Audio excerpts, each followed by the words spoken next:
Hey, good afternoon. It is Tuesday, April 18th already. Welcome back, everybody. How was your shot of summer? I hope everybody didn't overwork in the garden on Sunday. Beautiful day. We are here today we're going to start our week off by taking some testimony on discrimination-related bills. And we're going to start on H-132, which is currently called an act relating to establishing a homeless bill of rights and prohibiting discrimination against persons without homes. And we have a handful of witnesses that are going to be here for the next hour and change. And I'd like to start with Mike. Mike, you'll have to help me with your last name before I butcher it. Is it Morgan? Mon. Mon, okay. And then after we hear on H-132, we're going to do some work on S-103, which is the employment discrimination bill that came over from the Senate.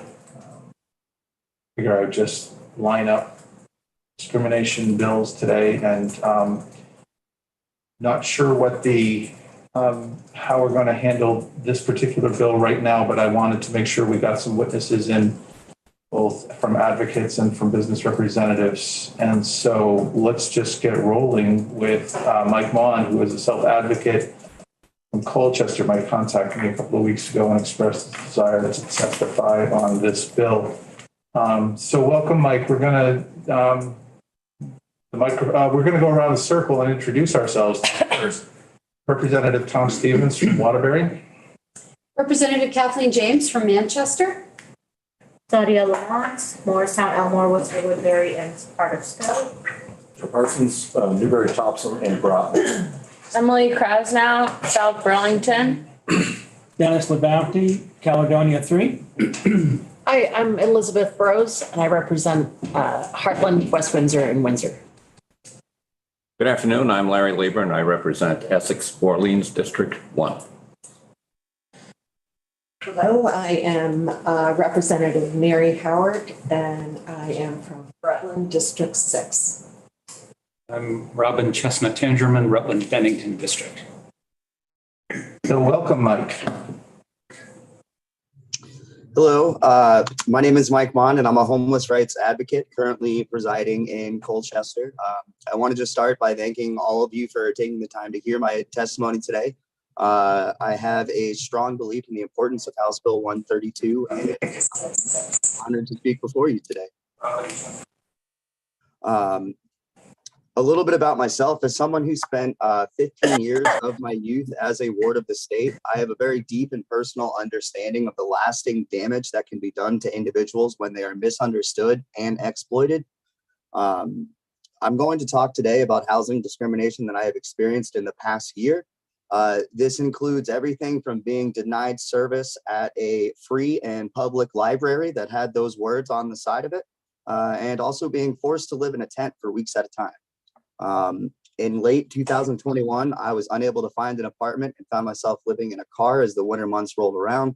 I called 211 as advised for our unsheltered population, and within a few weeks, I found myself housed in one of Vermont's GA housing programs. These much needed programs continue today and house roughly 1,500 to 1,700 households. The hotel that I was placed in, along with a large number of other hotels participating in the housing program, had fallen into a state of disrepair with rather severe public health concerns.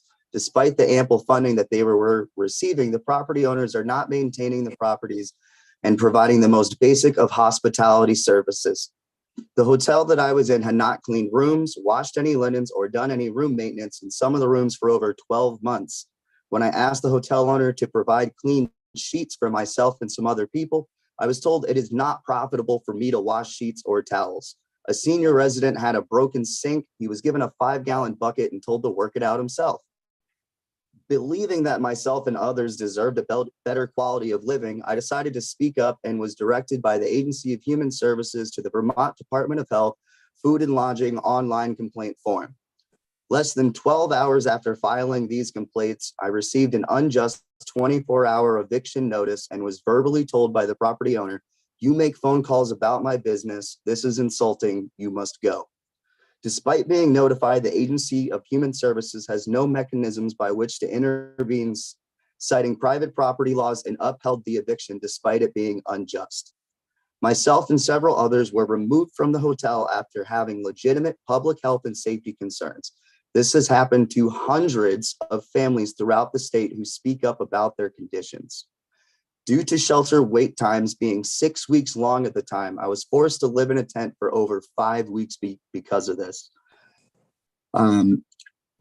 After paying for campgrounds and camping gear, this ended up costing me more than $1,400, which is most of what I had been able to save up for a deposit on a department. More shocking than anything was the number of families with small children that I encountered in the campgrounds that were also forced to live in tents because they too had advocated for their basic human rights. House Bill 132 will suitably address across a wide range of settings the deep-set discrimination and exploitation of those suffering from a negative housing status in Vermont. It is my personal belief that there is no suitable reason to place commercial concerns above the most basic of human rights for one of Vermont's most vulnerable populations. And thank you. Thanks, Mike. I'm sorry for that experience. It is unfortunately been reported to be fairly common in places that you experienced that. Questions for Mike? Representative Rose? Thank you, Mike, for your testimony. And I have to ask, what happened next? Well, what happened next is the property owner contacted the local police department. I provided the local police department with my occupancy agreement proving that I had a legal right to reside there. They agreed with me, decided to not uphold the eviction. So I stayed on the property for an additional 2 weeks due to open discrimination from the property owner. I no longer felt safe and comfortable there. So I left roughly 2 weeks after that. There were no beds open in any of the general assistance housing programs. Shelter wait times were over 6 weeks. And due to how some towns feel about homeless persons and criminalizing actions like sleeping in your car and things like that, I decided the best option and safest option was to reside in a campground. And campgrounds in Vermont are not cheap. Some of them were $85 a day. And I had to pay up to, $3.50 for a shower with quarters if I wanted it. And the thing that was the most shocking to me is there were small children living in tents with their families in these campgrounds because that is the best housing that they could find at the time. They were once in general assistance programs, but they too believed that they had the right to clean rooms, clean linens, things that are required in hospitality zoning and were not being upheld. And this is, it's an outright discrimination and exploitation of those suffering from a negative housing status. Are you still living in the tent? No, I am currently residing through the general assistance housing program. And I do want to say that the hotel that I am currently at the Days Inn in Colchester is absolutely wonderful. They go out of their way to hold events for the children's and children and things like that. I think that is incredibly important because hotels are not the greatest places to be raising kids, but it's what we have to work with right now. And I didn't realize just how bad things were at the other properties until I saw how things were here. I've literally seen new residents come in and start crying in the morning when they see there's orange juice in a pancake machine because they can't believe that that's something that, is possible to exist within a housing program, especially when they're coming from a place where they were offered a mattress with bed bugs in a moldy room and no locks on the door. I feel comfortable mentioning these things because these are reports that you can find in public records through the Human Services Review Board. So it is, it's not confidential information. It's disappointing to me personally, and I believe that we can do better. These are basic human rights. Thank you. Thank you so much for coming to talk to us. I'm glad you've got a better place. Thank you. Like a lot of the focus on the discrimination with respect to the bill with H-132 is what our lived experiences under normal circumstances during a day for you. Do you feel like if you were walking down the street in Burlington, or if you were applying for a job, or if you were seeking any kind of help, that people would make their minds up about you based on how they perceived you to be, or if you told them that you were currently homeless? Yes, I think there is a lot of stigma attached to that. For one, anything you have to provide an address for, it gets rather tricky and raises eyebrows when you put down the address for a hotel. A free and public library had an issue with that. I explained that I was part of a housing program. They said it was an unacceptable temporary address and refused me a library card and offered their services. That was very disappointing to me because both the words free and public were on the side of the building. And I was discriminated against because of my housing status. I am self-employed as a contractor, but this is, I believe in this more than the possible negative impact of customers and clients finding out that I identify as homeless and am participating in a housing program. I'm sure that could have a negative impact on a business. And certainly when looking for housing, landlords are looking for better references, I would say, than hotels. Some of the hotels administration are definitely not going to provide reference. And that's going to be a great difficulty for people. And then also just having a mailing address with the program coming to an end, being extended, coming to an end, being extended. People are unsure whether or not they're going to still be in one location and where they can have their mail sent to. PO boxes can run anywhere from $35 to $75 a month, which is just an added expense for someone who's already in a rather negative situation.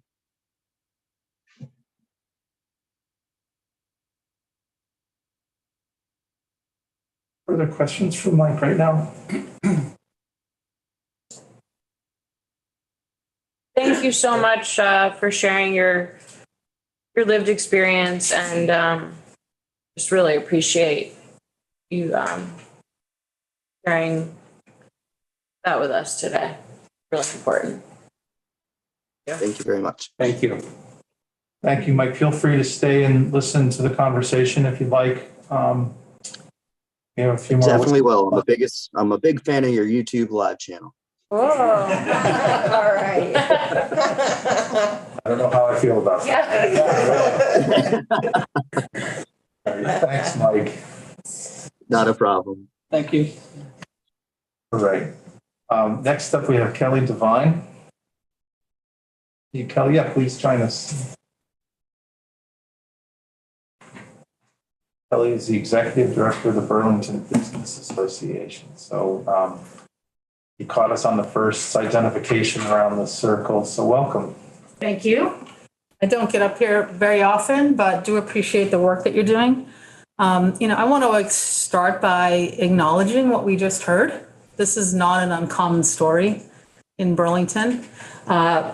Someone around the table had mentioned what people experience when they walk down the street in Burlington. And, we have a street outreach team that's on the ground every single day that's funded by our mayor's office, as well as University of Vermont, and local businesses support it. I recently ran a fundraiser to get them stab-proof vests. And those folks are on the ground every day talking to folks. If I see someone who appears to either be struggling with a mental health issue, or maybe is intoxicated, or looks like they need help with a housing option, I call them and they come. There's 5 people on that team. They actually have funding for 6. So we have a very significant problem, a housing problem. It's a housing problem for people like Mike It's a housing problem for staff that I try to hire. It's a housing problem for young people who graduate college and want to be here. It's a housing problem for our elderly and for our families. There's no question about that. I think part of the good news right now is that of our last point in time count, at least for Chittenden County, where we had about 670 people who are registered as being unhoused, about 580 of those were sheltered at least. And I want to thank Montpelier because they've done an incredible job of extending those programs so that people can have a place to live. The other thing I heard Mike say too, which I feel is very true, at least of our Burlington area business community, is people are well informed about the problem and empathetic to the problem. And I think that might explain in part why he's having a good experience at this location in Colchester. We in Burlington are trying to both address this acute housing crisis. I happen to also serve on the select board in Charlotte, where I'm also trying to figure out ways to address it.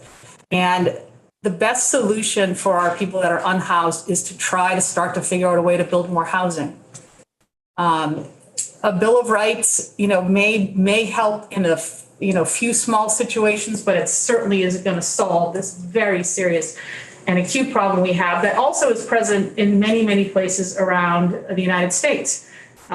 So I think I'm asking about, what's the real solution to the problem that we're trying to solve? Just to share some data about people who are unhoused in Burlington. As of the mayor's report to the state of the city, he talked extensively about addressing this issue.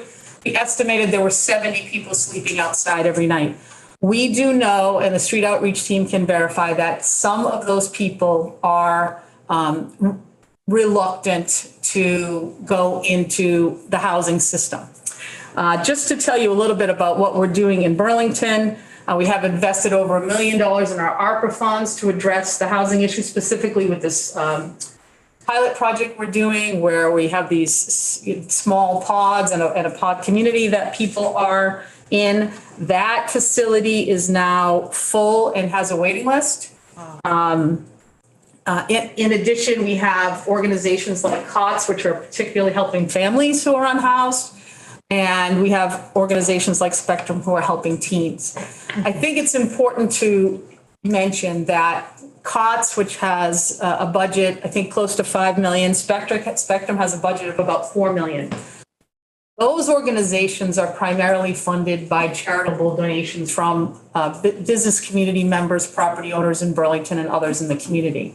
One of my concerns about advancing this type of legislation is I feel like, creates a divide between these two populations that I think are already really in concert working together to try to create this problem.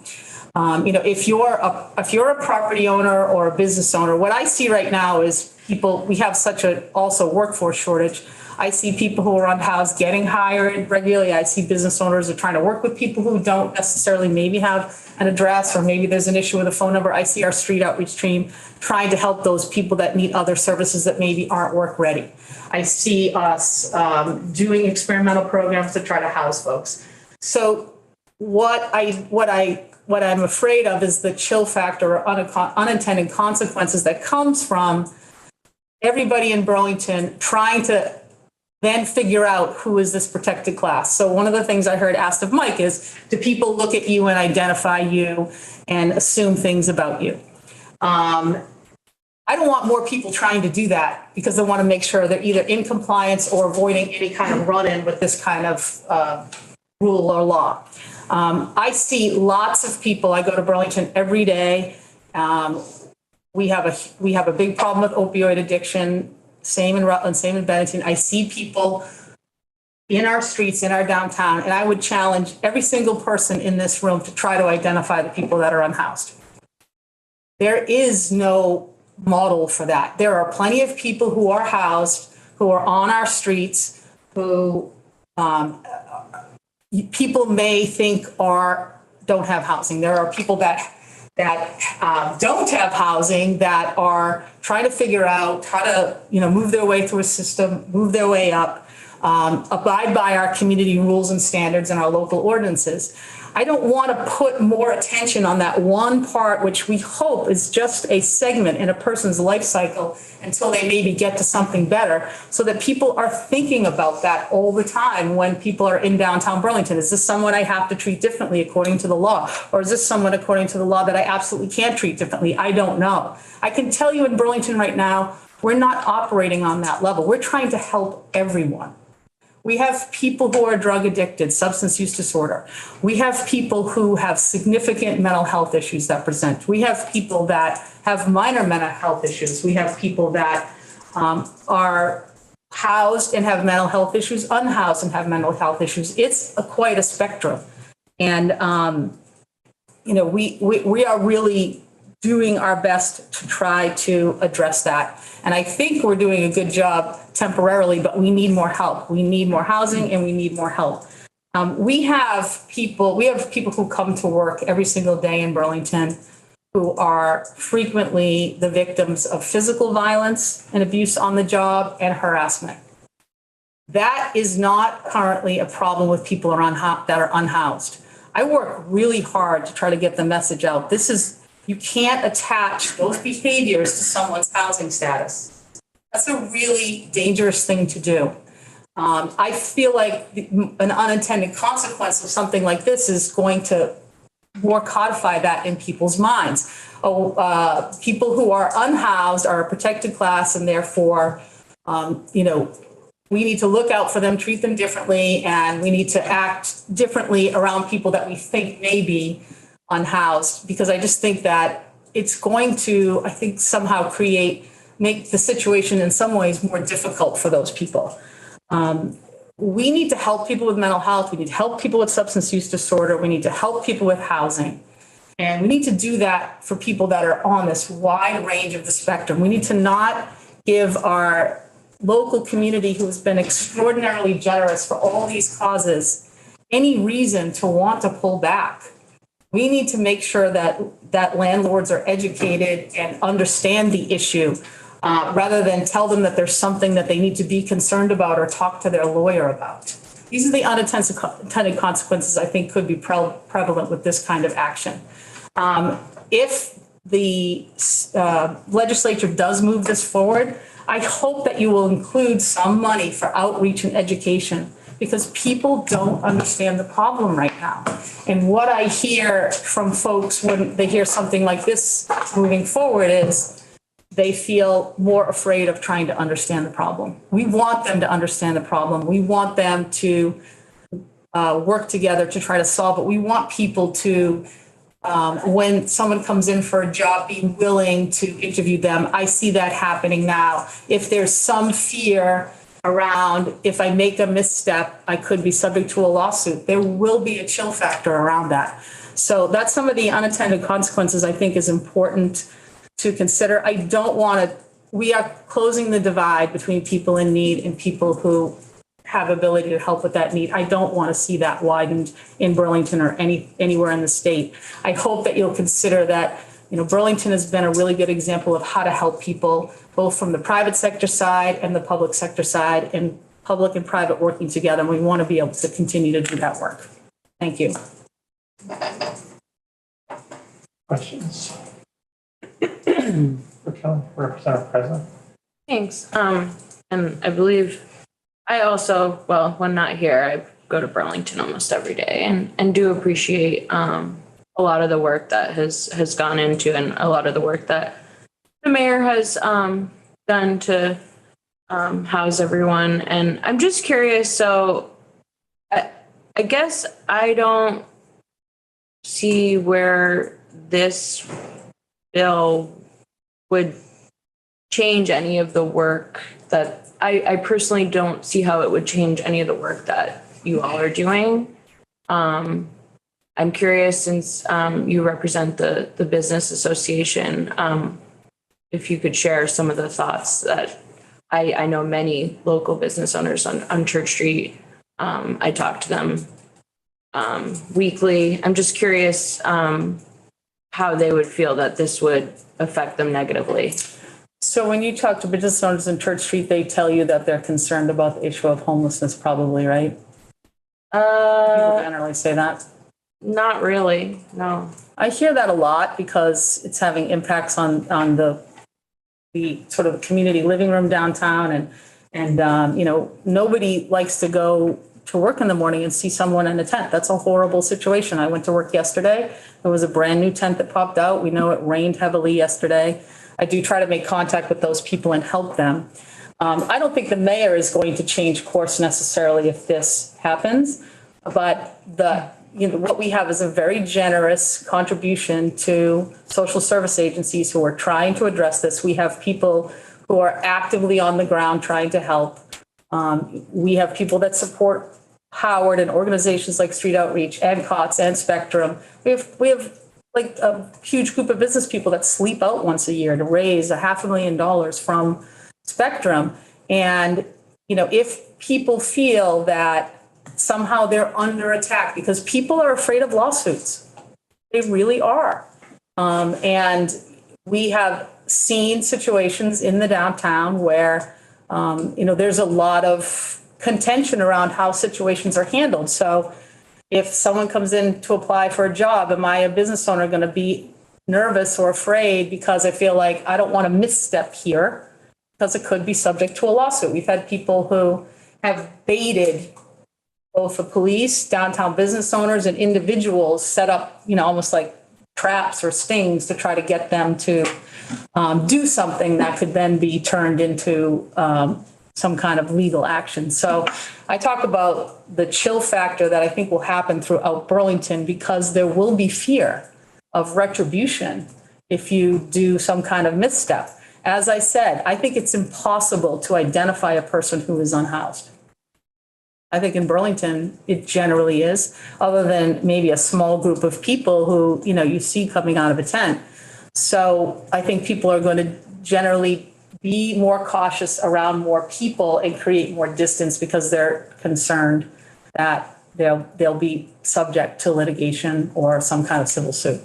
I think that's a reality.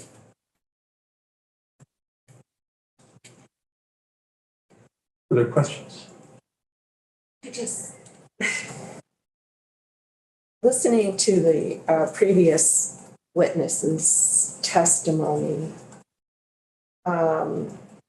why would he be rejected from a public library? I can tell you that I can only speak for Burlington. And in Burlington, our public library, we have a safety and security meeting every week, and the public library staff speaks at that meeting. And that is one of the most common places for people, housed and unhoused, because you can't tell. It could be people that, you know, need access to the internet and don't have it where they live. It could be people that just enjoy, you know, reading or they don't have access to a computer. I challenge you to go to the Burlington Public Library every day. I have never heard of anything like that happening ever. And I know the library director well. I mean, her job would be in trouble if something like that happened.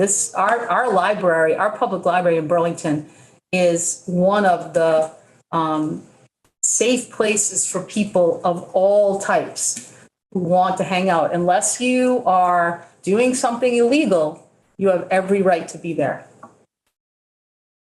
And to get a card, to get a library card, is there some stipulation that you need to have a home address? I don't know about that, but I can, knowing the mayor's position on wanting to help people who are unhoused, it's hard for me to imagine that. But I certainly will look into it because this is not something unusual in Burlington to happen for someone to come in looking for a library card and to be in temporary shelter. That's a fairly common thing. So I'll check with the library, the librarian. Could that happen in other places in Vermont? Perhaps. But as far as Burlington goes, you know, I find that hard to imagine that that's the case. And I also think people can be sued for whatever. And I think it's unfortunate that someone would feel they couldn't speak to someone who doesn't have a home to have retribution and be sued. Well, we've seen a series of civil suits come through our downtown in our community in the last couple of years that's helped feed that. I don't want to go into it and name names, but it certainly is happening. What I'm saying and what I'm concerned about is they're going to be reluctant to talk to a wide swath of people because they have no idea what someone's housing status is. How would you know? You cannot tell by looking at people. Other than a small percentage of people, I don't think you can tell by looking at them. Thank you. Representative Burns? Could you be more specific about the lawsuits that you're talking about that you think would further scare businesses off? So if someone is in a protected class and they are discriminated against, someone could be subject to a lawsuit. But shouldn't they be sued if they are discriminated against? Shouldn't they be subject to a suit? They absolutely should be. But what we have found is there have been people who have intentionally tried to bait folks into saying something or doing something while they're on video to try to get some evidence against them to advance some kind of. And have those lawsuits been settled in favor of the plaintiff in those cases? Yeah. They have. Can you give an example, a specific? Well, a more general example is somebody who was in City Hall Park who claimed to be discriminated against because of their status and then filed suit against the city. And then the city had to overturn an existing ordinance relative to that because the person claimed that they were discriminated against in the park. But as far as I could understand, that person wasn't being treated any differently than anybody else in that location at that time. What was the ordinance that you overturned? It was a panhandling ordinance. And so the person claimed that they were not allowed to panhandle? Well, the panhandling ordinance, if you look in precedent law, is now been attached to speech. So there's been a secondary ruling on panhandling that has now attached it or made it a freedom of speech right. And so this person was able, with the help of a pretty powerful organization, to then do that interpretation to freedom of speech. I just would like to say it really, and it upsets me that that you have continually said we can't tell by looking at them who's homeless and who's not. It has nothing to do with appearance. It has to do with discriminating against somebody who's in a situation that often had very little control over getting into and have almost no control over getting out of. And to say that has to do with what clothes they're wearing or what they look like is exactly why we need this type of law to be passed, to be honest. And if this does, then I think you're going to have groups of people who are going to just, operate differently in society because they don't know who qualifies for that protection. So, but with that protection, there is a good chance that those very same people could get better treatment and more humane treatment. Maybe. It's hard for me to see that considering how much treatment and services and outreach is available now. How much more can a community like Burlington do? Is the community doing the outreach because, there's a disconnect there that I don't really understand. Why is the community doing the outreach then? I don't understand. Why are we trying to help people that are unhoused? Why wouldn't we treat unhoused people as people who need help? And I contend that we already are. And we're doing it in a very strong and powerful way. Okay. I also am contending that we don't want to put a chill factor on that. So we want to leave it possible for the very same people that we're trying to help to be discriminated against because we're afraid of diminishing the spirit in which the help is given? Well, if we want to talk about people in need and protected classes, we could go down a long road with that. I mean, how many, aren't there other groups that also could fall into that category that you just defined? People with Yes. substance use disorder? Absolutely. That's the thing, right? Can you imagine or see how that we're trying to narrow this divide between people and how that would widen it? No. I do, and I hear that often. I do, and I hear that often. That people feel like they're trying to figure out how to work together to solve this problem, and this kind of thing creates this chill factor, and so then there is a divide. It's not going to make, quite frankly, a small business owner who's trying to keep people employed and, who's subject to harassment, more excited about getting engaged in the cause. They're going to feel more attacked and more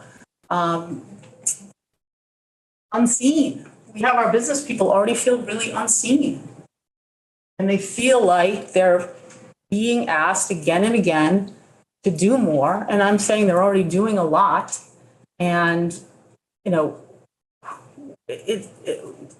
I think that there's a real likelihood that it'll create unintended consequences in that people will be more reluctant to engage. That's what I think. And the more protected classes we create, we're going to widen that divide. If we as a community, Burlington, I think, has been a really good example about how a community can come together from different sides and discuss an issue. We have a ComStat meeting once a week where we discuss the opioid addiction and issue of people unhoused. I'm on a workplace safety alliance group at the hospital where people are coming together to try to solve these problems, where we hear from people who are experiencing these issues and try to help them. I've been over to our new Elmwood Pod community and tried to assist people. I think we're doing a good job, and I think because we live in such a litigious society, in Vermont maybe even being more so, that there is a chance of an unintended consequence with this kind of change to our state law. I appreciate that you feel that way. My feeling is that we should protect people who need the protection and make it not legal for them to be discriminated against. And it's disappointing that it would be such a black and white issue for you. I'm disappointed that we don't seem to be able to have any kind of embrace of how difficult it is to be a small business owner right now when your employees are being attacked. Some of this divide is because of what's happening unfettered in our community right now. I've had people end up in the ER, punched in the face, sexual harassment. That's what's creating the divide.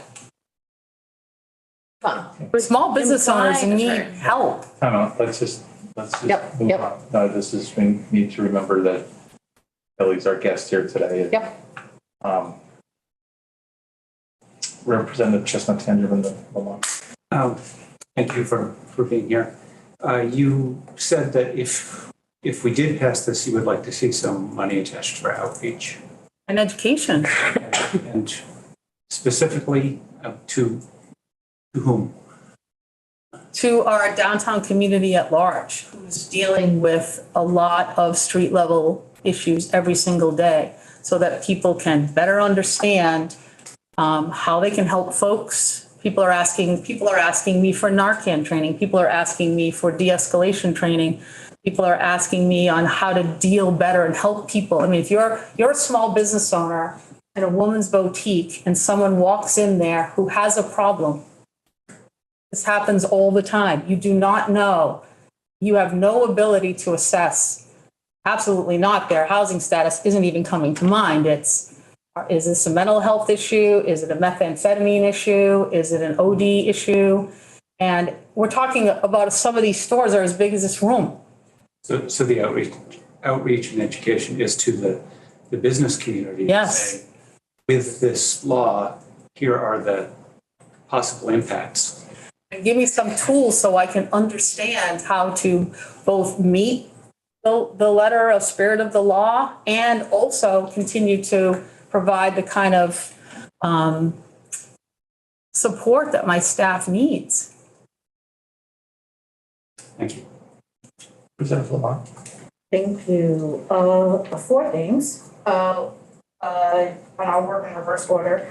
So there are organizations over mental health. This is an offering for the record and for yourself, for the businesses you're looking for.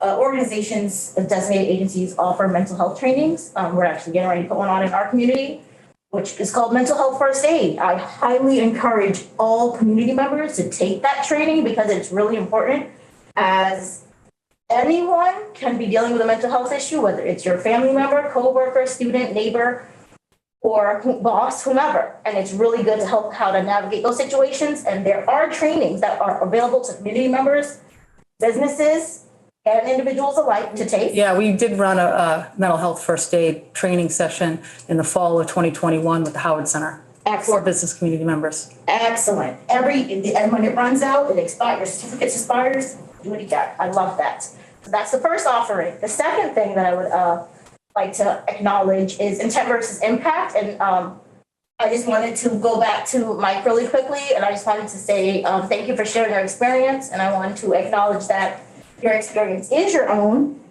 even if other people have not heard of it or have not seen that experience, that was your experience. And so I just wanted to validate that and let you know that that was validated in this room.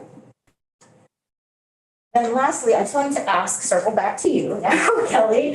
Thank you. I just wanted to clarify, two clarifying questions. Are you here today representing the city of Burlington? I'm representing the Burlington business community, and we work very closely with the city collaboratively on a lot of projects. Okay, excellent. Thank you. And then this is my last thing. And then just to clarify what I heard you say is that you feel that creating an additional protected class would create a divide. So let me rephrase the question. Sorry, I retract that question.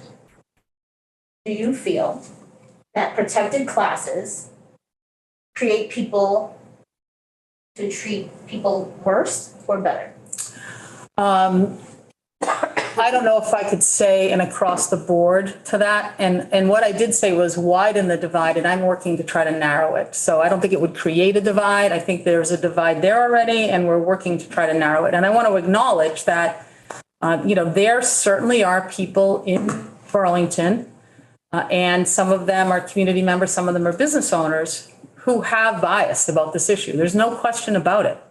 And part of trying to narrow that divide is to have programs like the pods work successfully, for example, but also it's a very delicate balance we're dealing with right now. So I do think that that people generally that are in Burlington at City Council, I see it at my own select board meeting, are operating already on a certain level of fear around public discourse. Or I have a level of fear being here before you right now. Nobody wants to come here and speak against this and as a member of the business community, but it is my job at least to make people aware of the other side of what we're seeing. And, people are afraid of saying the wrong thing, of appearing that they don't care about people who are different from them. We already have a very high level of sensitivity around that. I'm trying to help people find ways to turn that into positive action, and it's not easy. And so when the state, comes forward in a way that says, you've been doing this wrong and we're going to tell you how to fix it. That can be a tough message for folks that are already feel like they're doing a lot. So my concern is twofold, I guess. Those who already are far over here, the divide go further away because they're inclined to by any impetus. And then those that I'm getting close also feel, afraid. People feel afraid day in and day out of not appearing like they care. And I couldn't do this job that I do if I didn't believe these people care. I moved up here to create a co-housing community. That's about far left as you can get, a cooperative neighborhood where we try to build connection. I see every day how important connection is. I guess I'm just saying, Burlington is doing a really good job. Our mayor's State of the City address was 2 years ago, and said he was going to solve the issue of homelessness. That's the mayor of Burlington, Vermont. I guess I'm just asking you to consider not making it necessarily any more difficult for him and for me and for others to continue to bring those people together, because I think Burlington is finding a way to provide some really good examples of how this, at least not only in the short term, how it can be solved, but also building, you know, inclusionary zoning. We're building housing. We're finding ways to provide either shelter or support. We have 56 social service agencies located in downtown Burlington that are helping people every day. And a big backbone of those is financial support from our business community. Does that answer your question? Yes, thank you. I appreciate the consideration. Sorry for getting a little bit worked up, but I am passionate about this issue. I understand that people have different opinions. I'm just here to talk to you about one sector of our state and one sector of our community and how I think this could potentially impact them. And thank you, Kelly. And yes, it's that people get passionate about, and it is, and I totally appreciate the association that you're representing. And I just want you to know that we are going to continue to take some testimony on this week and continue to continue to discuss, you know, just the ramifications of this. This is something that has been in the works for a while, and we hear your concerns. Great, thank you. Great, thank you. Thank you so much. All right, next up we have Austin Davis from the Lake Champlain Chamber. Welcome back, Austin. Good morning, folks. I hope everyone's well after our summer break this weekend. I don't know about you folks, but I got a sunburn. I did not think to apply sunscreen, and now I got really just pushed back into 50-degree temperatures today. It's quite abrupt. For the record, Austin Davis, Director of Government Affairs for Lake Champlain Chamber. And while it's fresh in my mind, I did just want to speak to, it might be good to bring in the Vermont League of Cities and Towns. I think that they want to testify on this as well. And specifically kind of get at the requirements of use of municipal services, be that addresses or whatnot. When I did a kind of cursory look at the bill, that kind of came across my mind as someone who, you know, in the not so distant future was kind of between places, certainly, and getting a library card sometimes was difficult because you're like, well, I don't have an address. And the same kind of goes for voting in municipal elections, which is something that was outlined in there. So it might be good to talk to VLCT. I'm not going to wade into that other than just to kind of make the referral because that's not my bailiwick. You know, I did just want to note also, while it's fresh in my mind, just had a conversation yesterday about rolling out more mental health first aid training to our members. You know, in our area, the United Way of Northwest Vermont provides that. They were just at our annual dinner and we awarded one of their folks an award, and I've had some great conversations with them. They're a cherished member of designated agency in our community and serve on our board. I just want to thank you for this opportunity to discuss H-132.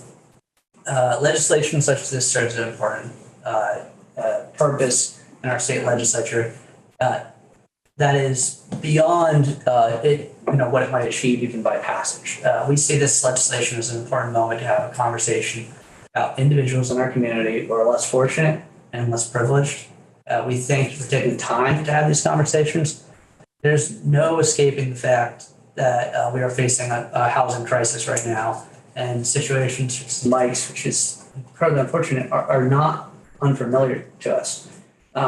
We certainly, are pushing the legislature to see, them do more of using the finite legislative capacity on housing those experiencing homelessness by pulling back a legacy of discriminatory land use policy rather than create new legislation to just cope with the homelessness issues. I really think that we see this as an issue of we want to house people. And I think Kelly outlined, much of the efforts that are underway, in the region. And, kind of talked about some of the outreach and some of the state of affairs. I'll try to skip that in my testimony and not be redundant. I think that there's some really great points from Kelly's testimony.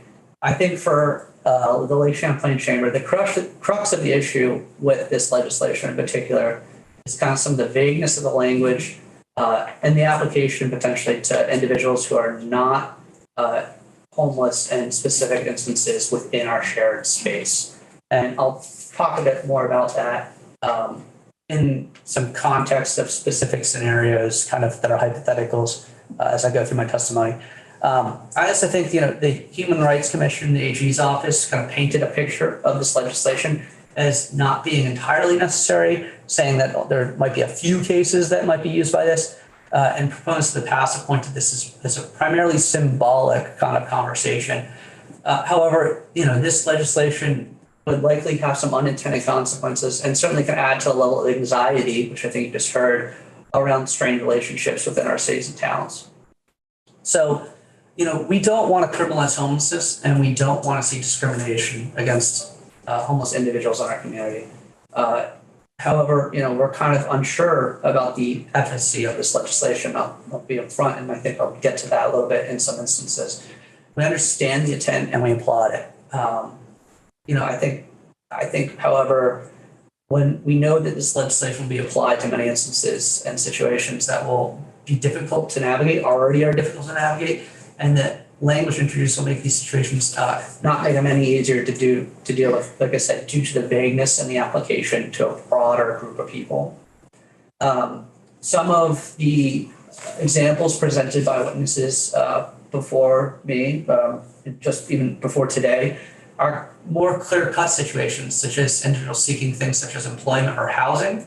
Our concerns with this legislation are not with the application, that application being applied to those situations, and would welcome it in much of these instances.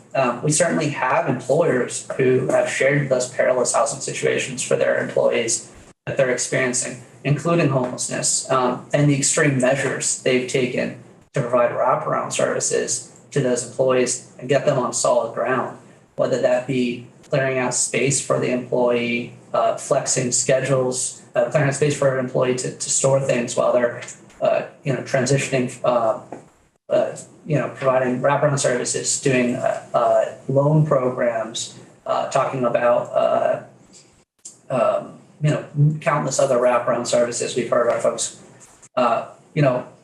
We also just kind of note that there are some instances where employers do need to ask questions around a person's housing status, and we don't want those to drift into a situation where there might be a discriminatory nature. However, we just want to flag that there are instances this happens, such as an employee that is engaging in remote work, and the employer does need a degree of certainty that private confidential data is being shared, discussed, et cetera, in safe spaces. So I do just want to flag that there's an instance where an individual, it could be perceived that the employer is asking about housing status. It could open the door to this. However, what they're saying is, we want to remain, say, HIPAA compliant or something like that, where you need a designated confidential workspace, and you just want to be sure that the employee can do that. Similarly, you don't want someone who might be working customer support, taking a credit card information, sitting in a coffee shop, that kind of thing. But aside from that, we think that housing status shouldn't be an area of discrimination, certainly in employment or housing. To say that someone can't have housing because they don't have housing is not something we want to see. So, we applaud this. Instead, our concerns are really about how this legislation plays into our community interactions and public spaces. If you visited our more densely populated areas lately, you will know that there's a general increase in behaviors that, to put it delicately, creates sometimes less than a welcomed atmosphere. More behaviors are associated, many of these behaviors are associated with homelessness, even though this may not be the clear case, and it might be a antiquated stereotype that does that. Despite this, the draft legislation could protect some of those behaviors, and I'll get to that in a second.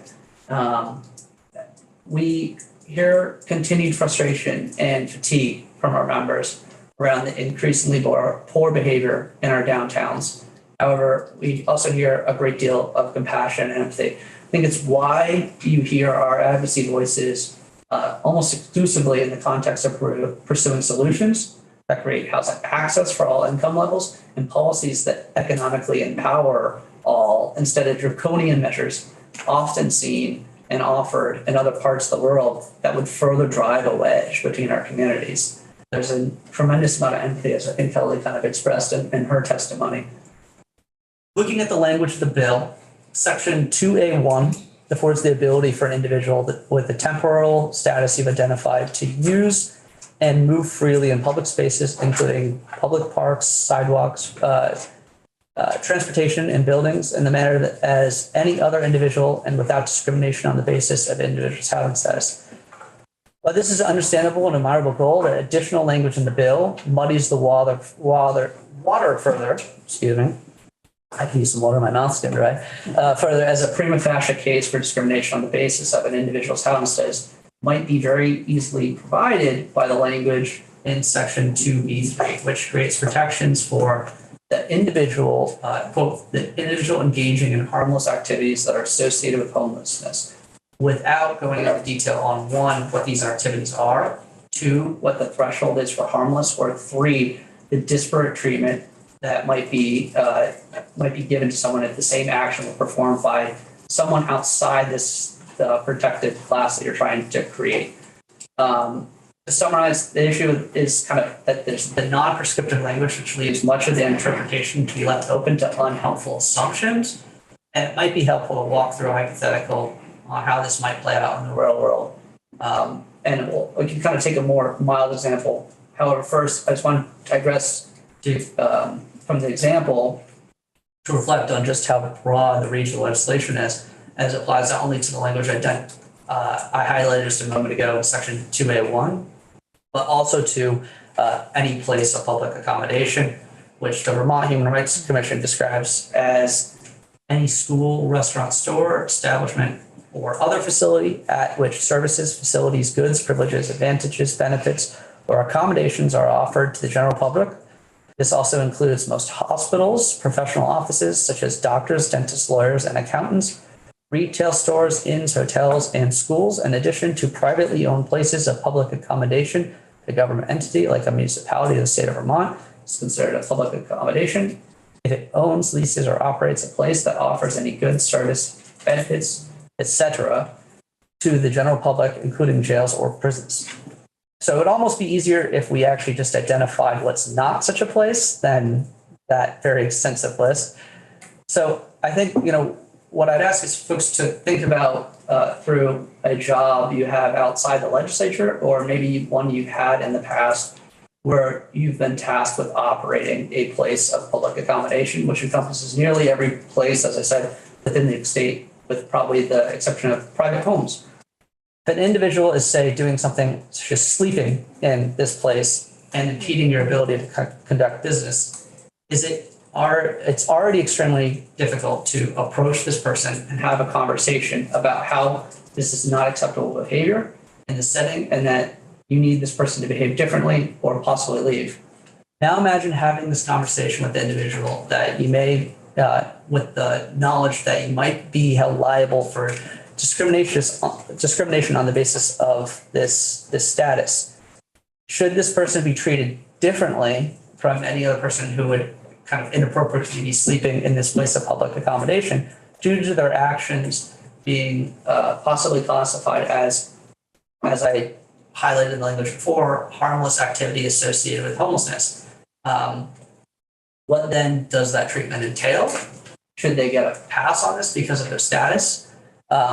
I think sleeping in a public space is often associated by most, if not all, with people who are experiencing homelessness. Who's to say if that activity is harmless? You might not find it harmless. However, the proprietor of a business that requires a certain amount of turnover rate of tables or does not typically handle folks sleeping within their business, might find that harmful.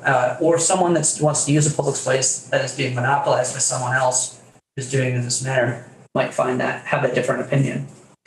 I think biases and incongruencies in understanding of what is associated with homelessness may also bring us further beyond such a mild example.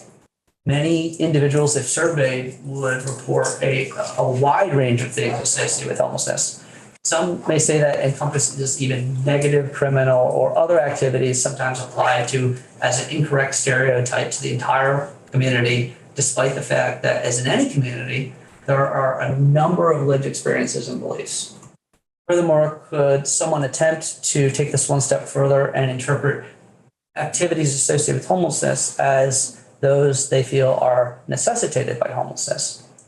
You might disagree with the definitions and interpretations. However, the language before you, as previously stated and as drafted, is incredibly vague, leaving the individuals to interpret what they entail until the courts eventually might do this in our stare decisis legal system. To go beyond the more mild example of sleeping, would we see future litigation when someone alleges discrimination on the basis that their public intoxication is harmless activity that is associated with homelessness? Understanding that that isn't necessarily something that we want to associate with homelessness. However, there is a perception and a stereotype out there that might feed into that, and vague statutory language that doesn't exclude that. I would say that that public intoxication is not a description that's representative of an entire community. Well, others may disagree with me because of the entirely vague language, and it's open to personal interpretation until a further body of case law can define it. With uncertainty and lack of clarity, how is an individual supposed to feel a sense of ease interacting with individuals in an already difficult and uncomfortable situation? I think most important to note is that you explicitly apply these new provisions to individuals with a, quote, perceived status, which is problematic in many ways. Returning to the example above, the individual might be making an allegation of discrimination due to being asked to stop what they're doing, might believe they're doing a harmless activity associated with homelessness, and might not actually be homeless, yet seek remedy alleging that there was a perceived homelessness as described under the bill. You might find yourself in a situation where a person not of the demographic you seek to protect seeks remedy as if they were, which through our experiences and case law would identify for future courts and society at large what activities are associated with that identity, despite the fact that the person defining it through litigation would actually not fit that identity at all. Additionally, much of the frustration in our downtowns is with a handful of individuals who likely fit into the category of perceived homelessness and not actually into the category of homelessness. I think that's a conversation you heard Kelly kind of talk about, and something that we have conversations about, where you can't necessarily say that person looks homeless, that person is homeless. Some folks, and you can't attach behaviors or activities to those individuals. You need to look at the individual with that compassion and empathy and try to understand their motivations. If you would rectify this in drafting, that might not to make it explicit in the bill. It might still be implicit in the bill because of Vermont law already covers an individual if they are protected characteristics that are perceived to have, even though they might not have it. So the consequences of this are far-reaching, and there's a high likelihood the outcomes might not fit the intent of the legislation. The risk of the legislation creating unintended consequences potentially far outweighs the positivity that might come from this legislation that's been called by some as more symbolic. And while folks might perceive this as a relatively inconsequential, those operating places of public accommodation will see it as very consequential. Additionally, we're concerned that this might further strain relationships in our community and adds to an increased level of anxiety during difficult interactions.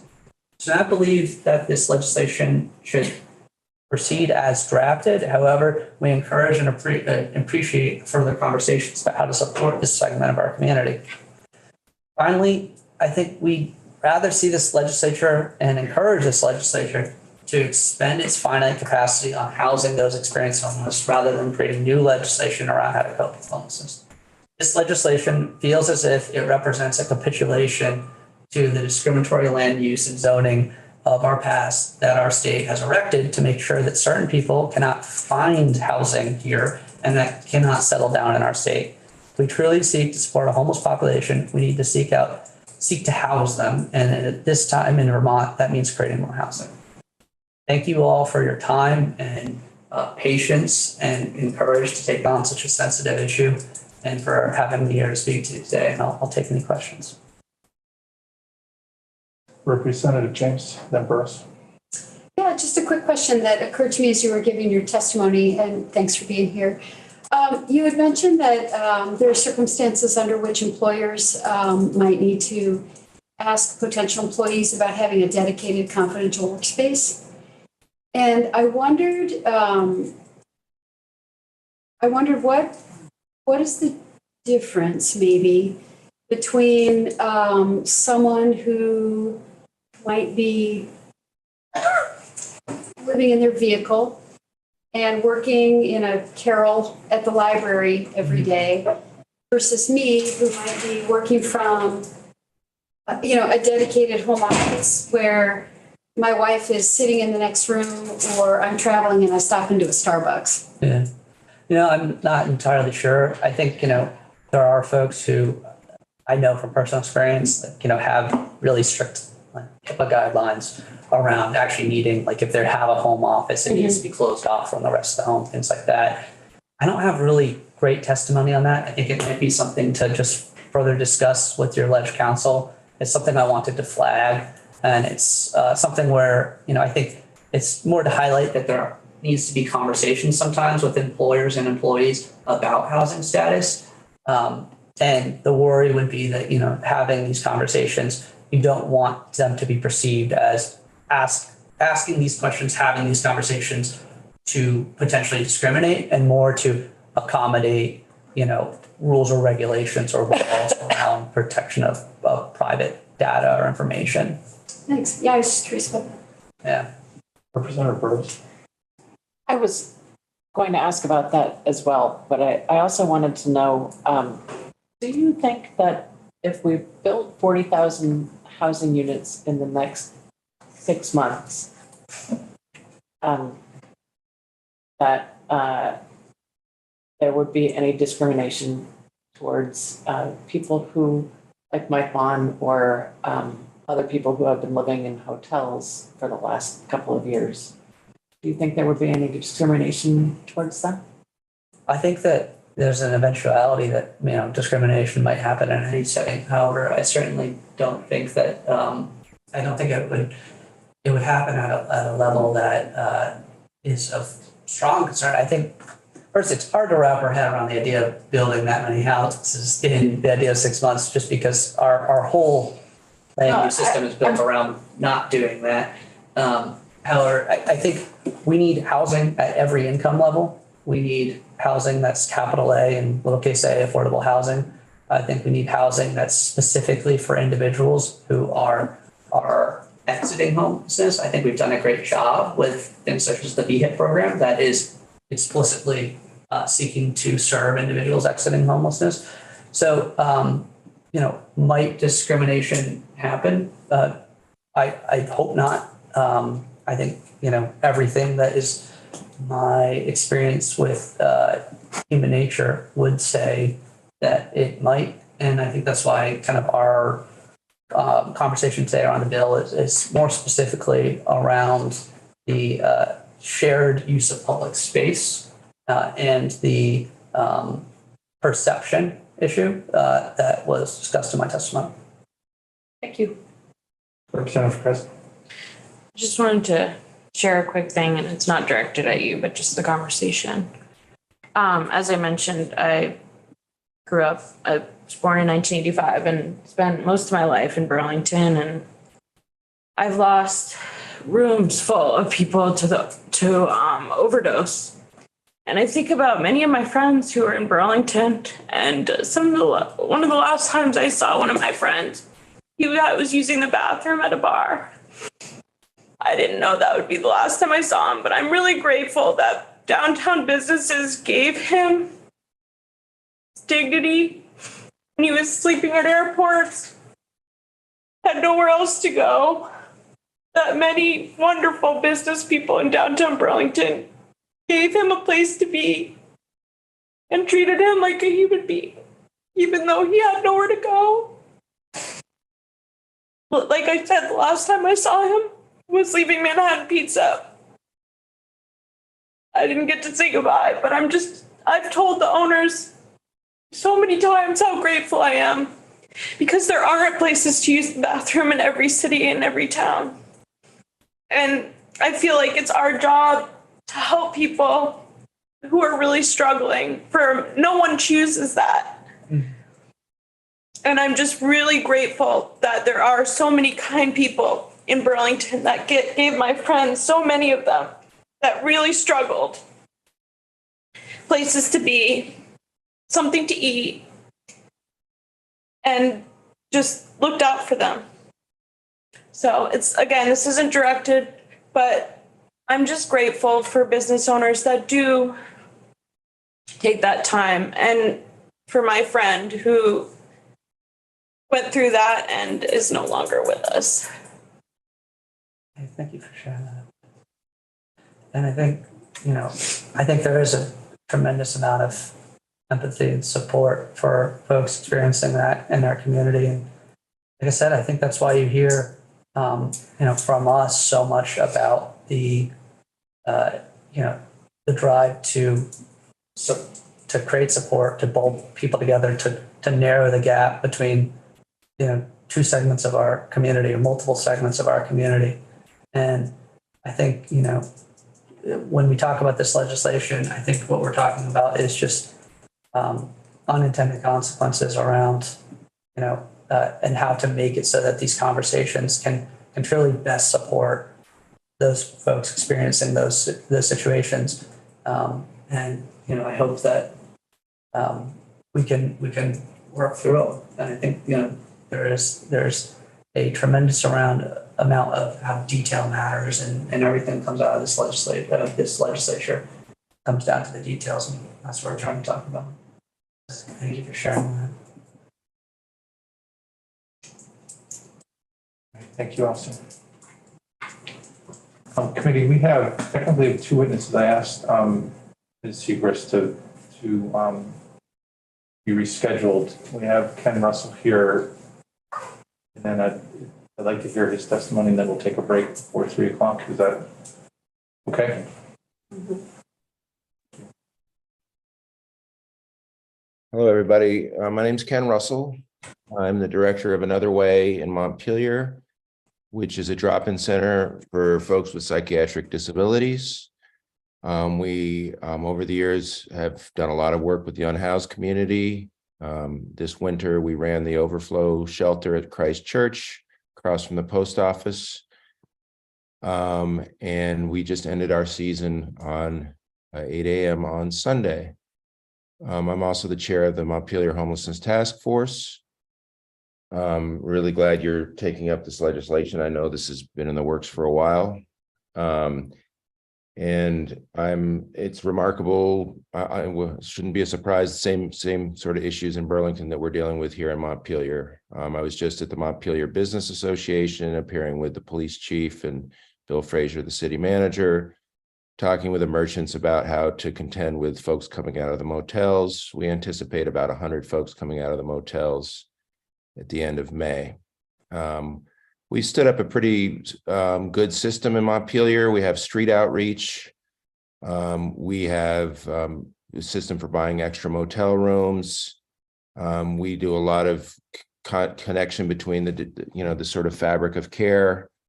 And a lot of this is rooted for me in having grown up in a small town in Vermont, in Representative Howard's direction in Brandon.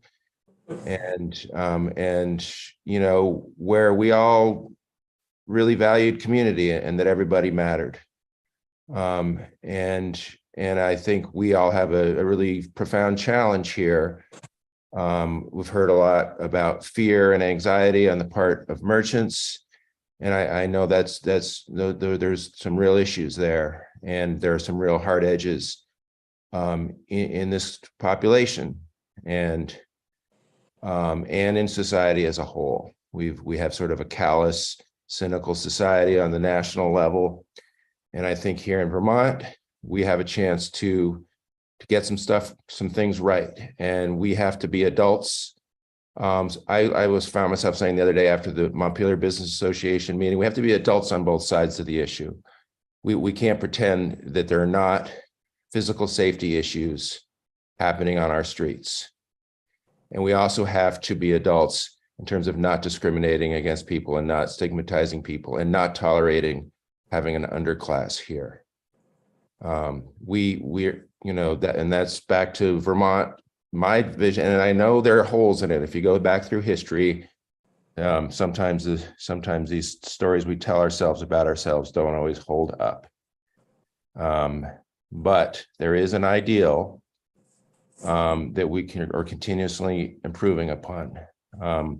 I'm sure that back with the passage of the 1964 Civil Rights Act, when they started enumerating protected classes, we're having lots of the similar conversations. I worked for the American Civil Liberties Union out in California.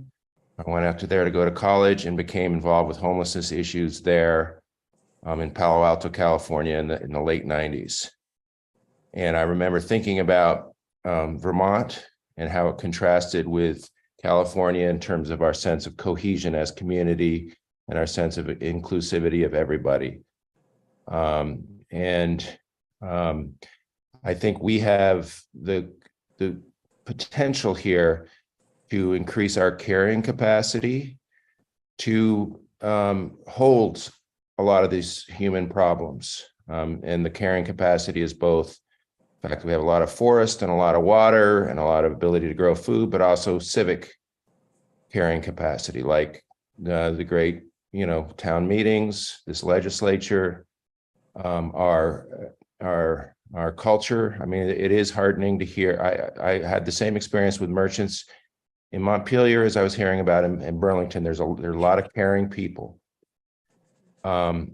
We need to be disciplined by enumerating rights. I think folks have the right not to be discriminated against, full stop. And if we have to describe a class of people, you know, why can't we just say all lives matter? Well, I've learned a lot from my nieces on this. We have to be anti-racist, not just if we talk about racism, we're racist, because I think that's partly a theme I've been hearing. It's like there is an underclass of people. We had a recent meeting of service providers statewide holding space for Brattleboro and the assault and the homicide in the shelter down there. What struck me in that is, and we had a similar situation here in Montpelier, where where one of the staff members for Good Sam was stabbed. In both situations, it struck me that we're dealing with mortality in the homeless population all the time. And we all know that who work in this field, but the fact of the matter is when somebody in our own perceived class gets targeted or assaulted, we might take it more personally. And we have a memorial wall on the wall at Memorial Wall at Another Way at 125 Berry Street, and please do come visit.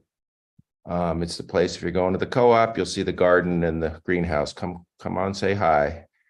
But folks in the unhoused community go up to the butcher paper and write names of their friends who've died. And they're like, why does this keep happening to me? And it's like folks need dignity. They need to be told by the greater society that their lives matter and that discrimination against them is not okay. I understand it can be fearful. There's a chilling effect for merchants to say, I don't want to get sued. It's, I don't want to make an easy point, but it's like the level of fear for folks living outside is also very great. And I have the privilege of living inside and watching my son grow older and perform in a play at U32 the other day, and I was crying the whole time because it was beautiful. And I thought, but I was just talking to one of the folks who's living outside, whose son is facing 27 years in prison. And I thought, what a privilege I have that my son is doing okay. And, and the bottom, I can't, every day I try to tune into the humanity around me of what's going on to folks. And it's hard work, honestly, but it's nowhere near as hard work as for the folks who are living outside, who have to carry their gear across town or might not have access to a shower or are called scum by passersby. We had Bess O'Brien, the filmmaker of Kingdom County Productions, come into Another Way a few weeks ago, and she interviewed some of our community members. And she asked one of these guys, like, how do you think people treat you? And that's what he said. He said, scum. We're just scum. And so we need to be disciplined and have integrity as a society and put a stake in the ground and say discrimination against folks based on this status is not acceptable. Those are my remarks. Thank you. Any questions for Ken? Representative Chestnut-Tingem. Ken, can you expand a little bit? It felt abbreviated. When you said you're learning from your nieces. Yeah. Being anti-racist as opposed to talking about racism. Right. We have a family group called Unlearning White Supremacy that my nieces have convened. And they talk and we're trying to do the emotional labor as white people and not expect people of color to do that for us. And then we need to dismantle these systems of oppression and not just say, if we talk about race, we're racist. I don't know if that helps. And I can't do it justice, frankly. I'm a little nervous, but. Oh, thank you. Yeah. But I am, it's just the lack of housing is real. I mean, if you do supply and demand curve or whatever, there's a whole bunch of space under that curve where no one has a chance in hell of living the middle class dream in the housing market. And so that we have real structural challenges. This is not going to change anytime soon, as we all know. And can you talk a little bit more about Montpelier's world of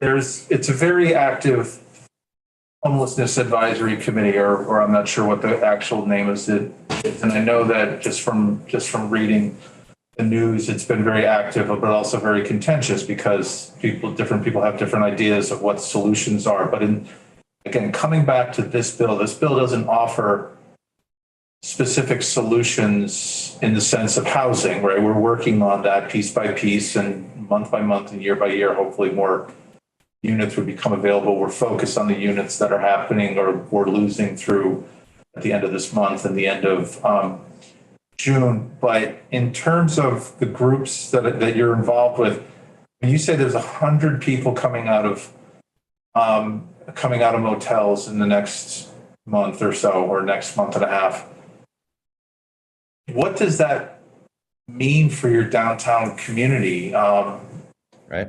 In terms of, because so much the concern here is, well, what's going to happen when people are sitting on the sidewalks like they do every spring and play music or ask for money? I mean, we've seen it here at the end of our sessions when we're here, but what does it mean for Another Way? What does it mean for Good Sam? What does it mean for the local groups in terms of needing to provide, starting with shelter and certainly following up with services? Yeah, it's a good question. And just to be clear, that 100 number is an estimate by Melanie Smith of ESD the other day, talking to Rick DeAngelis of Good Samaritan Haven, and that's for the estimate for the countywide at the end of May. And we anticipate, it's sort of a guess as to how many will end up in Montpelier. You could say a third. So we're going to be several dozen people on the streets, which is a number it goes up and down, and at the end of last summer, we were estimating close to 100 living outside. So it's unclear. So we're not exactly sure what we're looking at, but we know it's going to mean continued issuing of sleeping bags and tents, which we've been doing over the last 2 days. It's going to mean our street outreach people working with cooperation of the city and implicitly the state's attorney and the police on finding places to camp. For the downtown business community, it will mean, an increase in numbers of folks on the streets. They're talking about doing safety training. They're talking about helping with outreach. I have some staff members who are working in the shelter. I'm going to have help with outreach by developing relationships with the merchants. There's just a lot of community knitting together, sharing experiences like the library, City Hall, Green Mountain Transit, and the Transit Center obviously has been part of the network.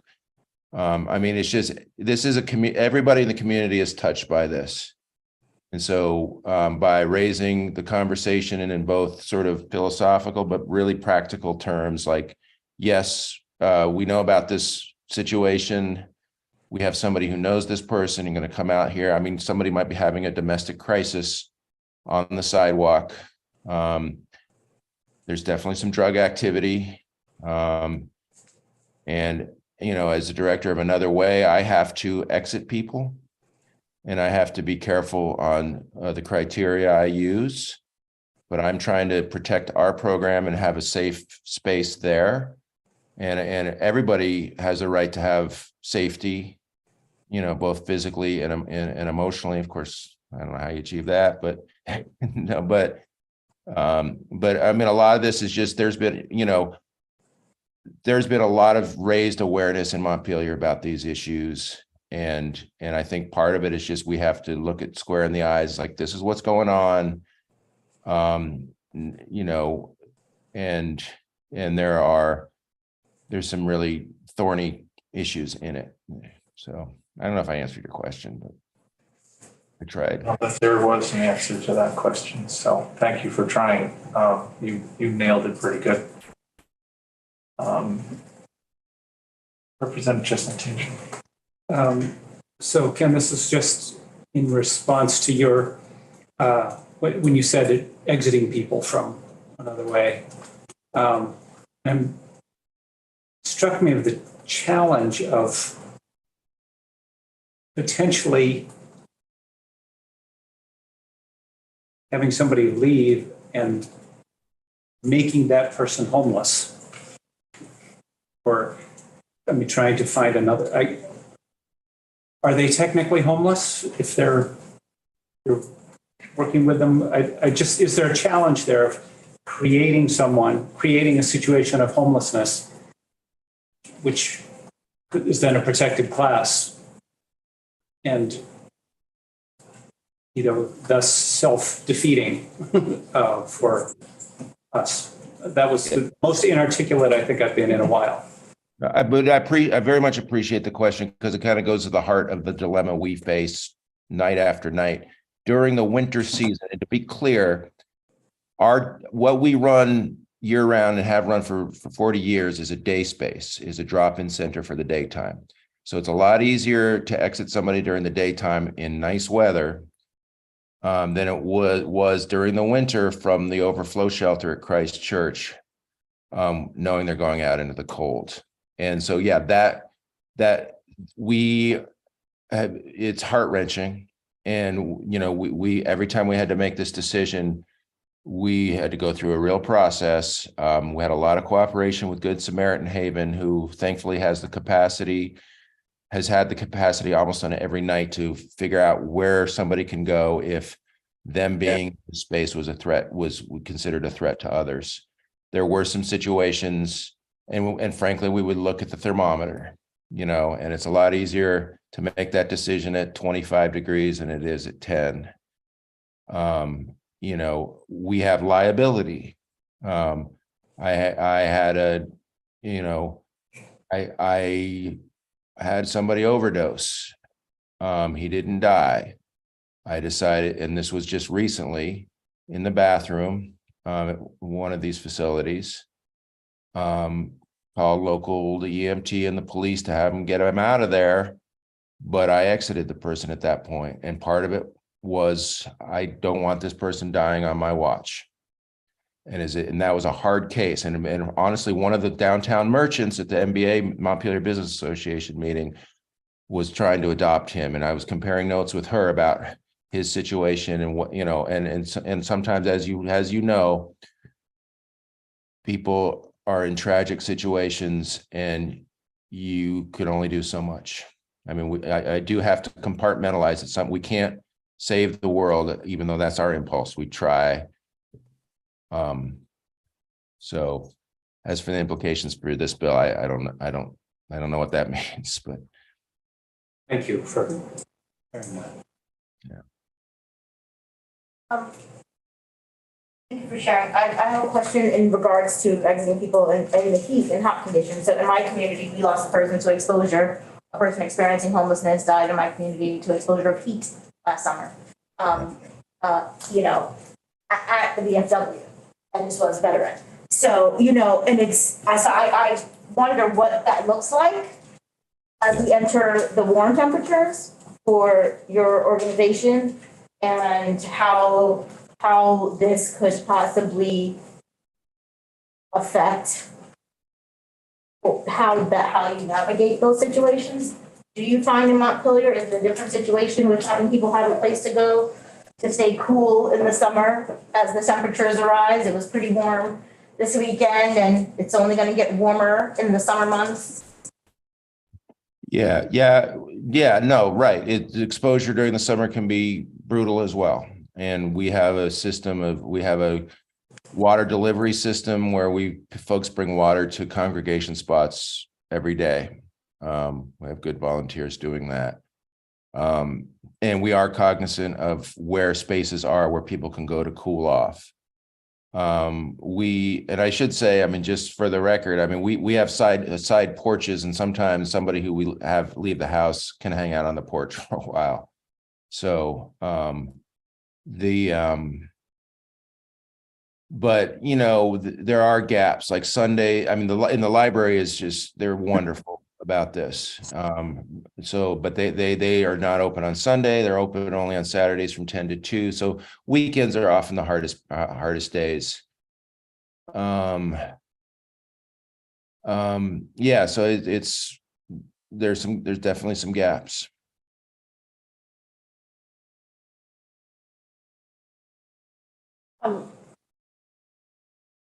Have you read this bill? Yes.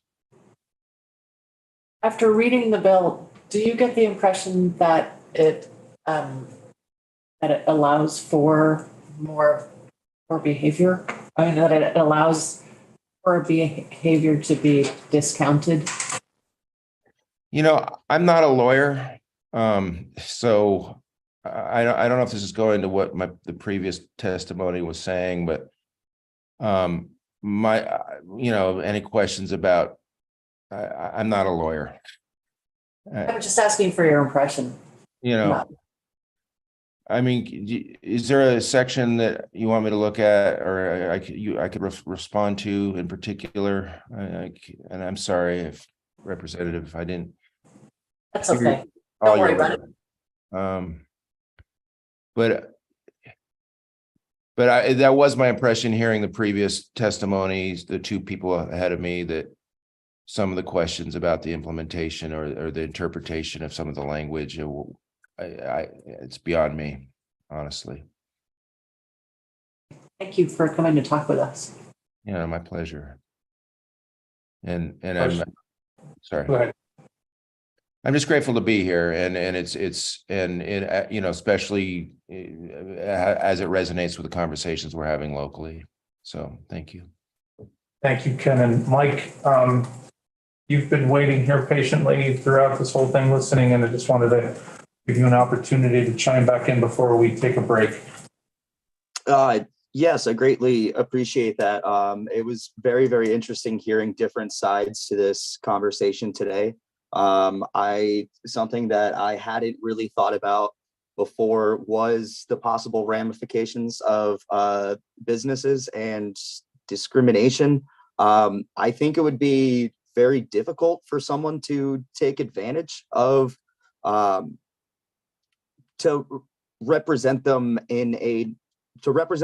in a negative housing status and have the Human Rights Commission rule in a way that would benefit them and negatively impact the business. I think that would be incredibly hard to do. I've been hearing the word discrimination a lot. I think my focus and the majority of people's focus is people that are exploiting these systems, and the safety of the people that are held there within. Both sides of this argument, the businesses are they are trying to deal with individuals in the homeless population who create a negative image for it. Individuals that are, struggling with a great magnitude of things. And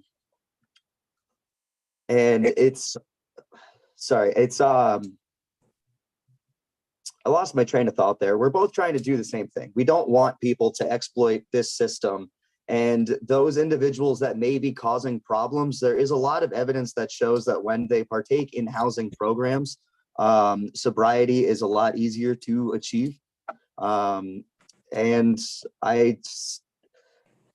I know from speaking with these people and attending meetings and things of that nature, due to the level of exploitation and discrimination that some of these individuals have felt, they are unwilling to participate in housing programs or shelter services or things of that nature. And again, that is something that is perceived. It's not necessarily a wrong that someone did towards them, but just maybe a general misunderstanding of how the system works or the failures within. And there are many people right now who are on the street that are hesitant to accept a hotel room because they were previously mistreated and exploited in those situations. I think some of the changing to the language of the law would be interesting, specifically with a focus on food and lodging establishments, hospitality zoning specifically. We're going to continue to administer adverse weather condition housing programs, and those are the same properties that participate. And it's notoriously hard to regulate third parties when administering housing programs. Sorry, that was long-winded, but I was thinking about that for a very long time. Thank you for sharing it. You did it all in what appeared to be one breath. So thank you so much. Sorry. That's okay. Thank you, Ken. Thank you, Mike, and to our previous witnesses who testified in person. I appreciate you taking the time on this. Thank you very much. So, all right, committee, we can go off live. Take 15 minutes to clock, please.